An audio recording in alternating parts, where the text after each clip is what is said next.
তোমাদের নিয়ে না অনেক সমস্যা। টক খাবো না, তিতো খাবো না।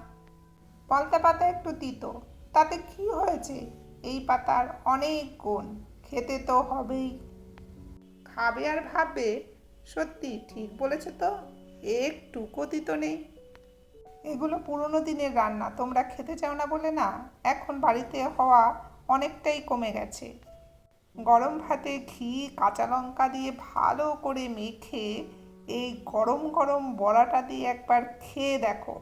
যদি তিতো লাগে তখন বলো। সত্যি করে বলো তো, এই রকম গরম গরম বড়া ভাজা দেখে খেতে ইচ্ছা করছে না? তাহলে এবার থেকে খাবে।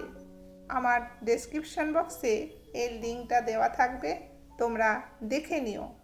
এই বড়াটা করতে খুব সহজ, কিন্তু খেতে দারুণ হয়। তাহলে এখানেই রাখলাম, খেও কিন্তু।